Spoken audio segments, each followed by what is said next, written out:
देखिए ठीक है, ठीक है, चालू हो गया। लेकिन यहाँ पे तो कुछ क्वेश्चन आया नहीं।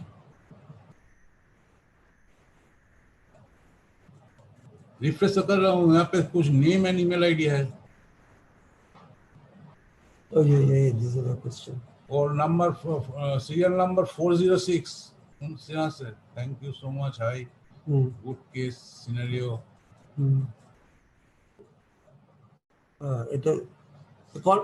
So one question. Line number बताइए।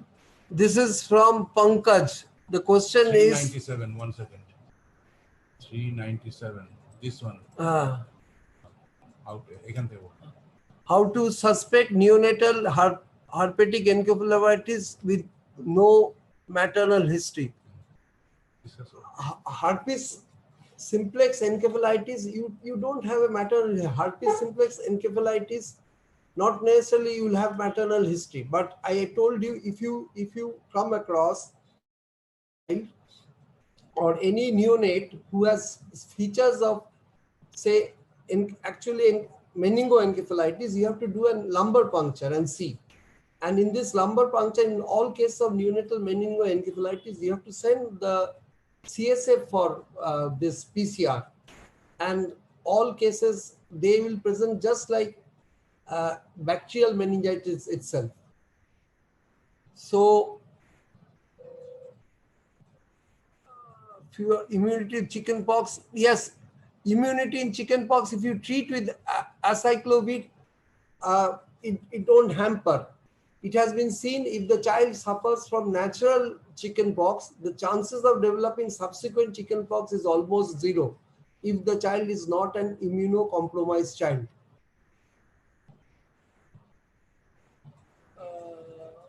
Why it cannot be hand, foot and mouth disease? Case number 1. In case of, as the name suggests, in case of hand, foot and mouth disease, the lesions are usually seen in the periphery, in the hands and the foots and in the buttocks, and there might be fever also. Whereas in case of chickenpox, the lesions is more or less central. You have involvement of the trunk and proximal extremities. And in case of hand, foot and mouth disease, it is the distal encephalitis. It's a distal involvement in the hand and foot.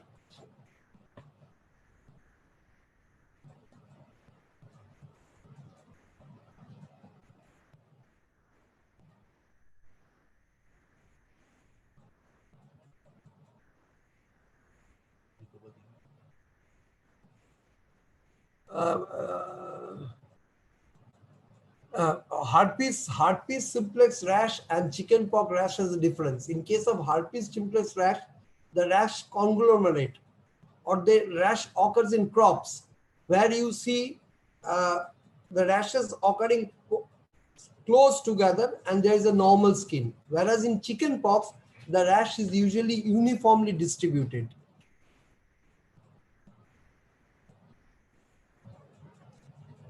I think those are the questions. Do you have any more questions? Hello? Refresh this. There is some more questions. 493. 493. If the patient has recurrent herpes simplex labialis, what is the treatment? No, you not only there is a prophylactic therapy. You can treat only during the disease also, but it's better if you give this acyclovir for a long time. That will suppress the lesion. How to distinguish candida from herpetic gingivostomatitis? In case of candida, is usually card-like lesion.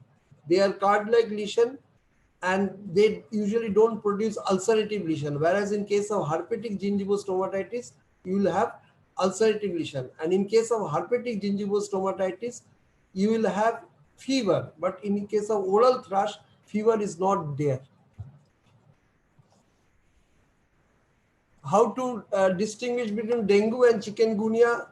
On the basis of the skin rash, there is dengue rashes that chikungunya rashes are quite different, and also Another important point in chikungunya, you have arthritis, usually involving the small joints, and at times it can involve the big joints also.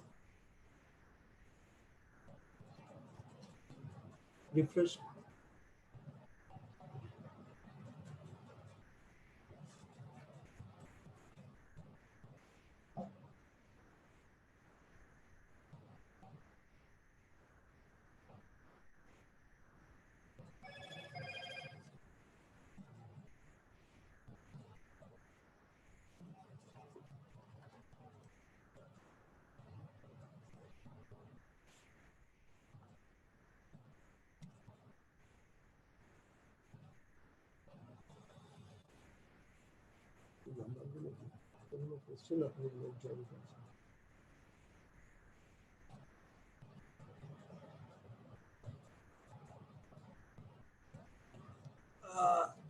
I didn't deal with this thing. This is something different. How does 10 and Staphylococcus scalded skin syndrome is quite different. In case of Staphylococcus scalded skin syndrome, as the name suggests, that it is just like, look, it's red in color with disformation of the skin, at times bullous lesion. But as 10 is another very severe condition where the mucous membrane is involved, multiple, more than 2 mucous membrane, along with skin lesions, vesiculobullous lesion, crusted, which involves more than 30% of the skin, and the person will be very sick, along with systemic involvement. It can have involvement of the GI tract, involvement of the renal tract, involvement of the liver, kidney, everything. So it's a multiple systemic disease.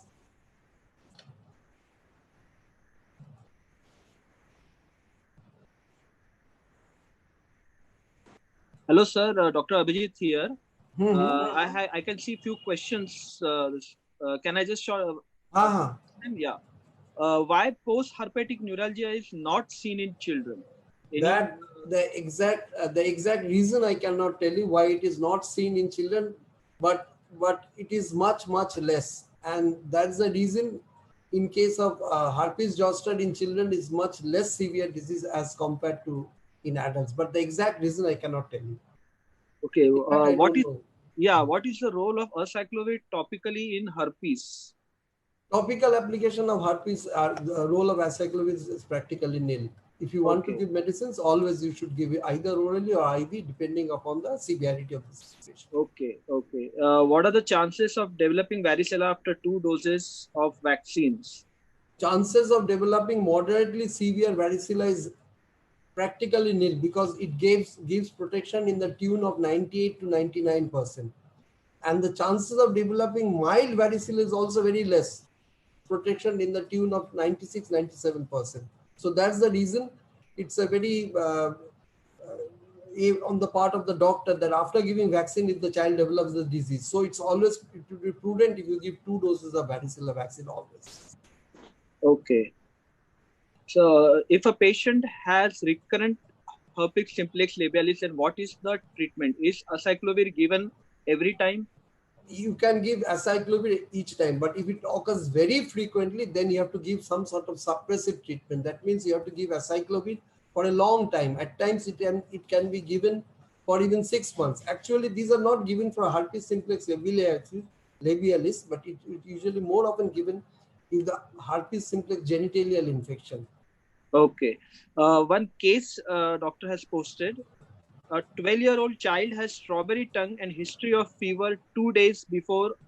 On investigation, CRP and also titer is normal. Counts are within normal limits. Urine has 4 to 6 pus cells. What is the diagnosis? Now, first of all, you have to consider the thing as a whole. What is the age of the child? Most cases of gas pharyngitis usually occurs between 5 to 15 years. Next, they have excruciating pain in deglutition, and you see redness and even membrane over the fauces, and also they will have tender lymphadenopathy. So if all these things are together, it is most likely a case of gas pharyngitis, and here you have to treat with antibiotics, amoxicillin. Okay. Herpes simplex has crop rashes and chicken pox has diffuse spread rashes. Yeah. Yes. So the question is, what is the meaning of confluent and non-confluent rash? Confluent, I mean the rashes conglomerate or they accumulate at the same place, very close, and there is a normal skin in between. Again, very close rashes. So this is non-confluent, whereas uniformly distributed rashes is usually confluent. Okay. Let's see any more questions we have here. How to differentiate? Is this done? How to differentiate between dengue and chikungunya? Actually, this is not by the topic, and this is something. Okay. Okay. I think this is done, right? Candida from herpes gingivis. Yes, that is done. That is done. Okay. Doctors have liked your talk. They have given very excellent comments here. Let's see. How to suspect neonatal herpes encephalitis with no maternal history? I have told it already. Already done, right? Okay. Okay, fine. Yeah, that's it, I guess. This is what I'm actually getting from the marketing team. So, yeah. Any more questions?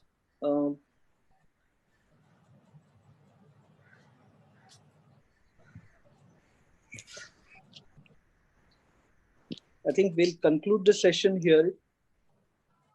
I'm not getting any more questions, at least from marketing. Let me see if I have last few questions.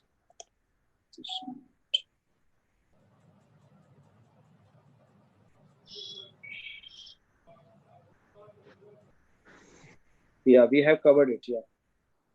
Yes. Yeah, no more questions. Yeah, we have covered a lot of many questions. So thank you very much, sir. It was a very nice presentation. Yeah, it was very educational, and hope we can have many more such interesting talks. Thank you, sir.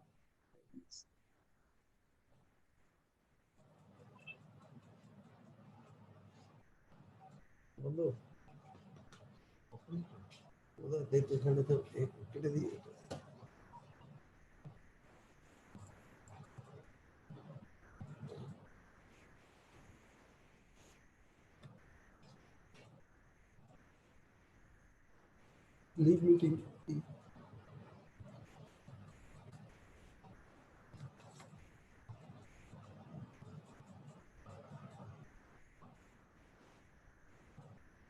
Okay.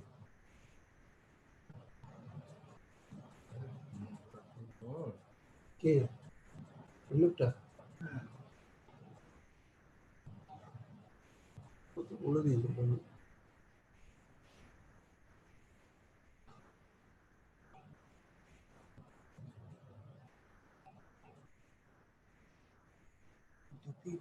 লোক আসে কত ধরনের দার্জিলিং দিল্লি তমলুক রফিকুল রহমান ছিল সুতোবাদী ছিল রফিকুল রহমান ছিল auto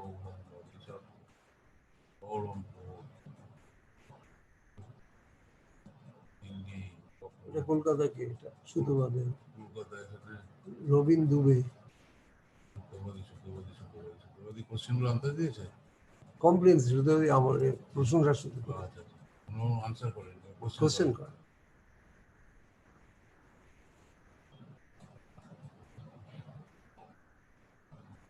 সব উত্তর হয়ে গেছে গুলো হয়ে গেছে ওটা দেখি হ্যাঁ এও বন্ধ করো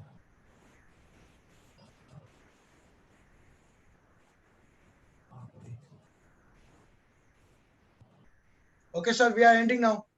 Thank you. Thank you, sir.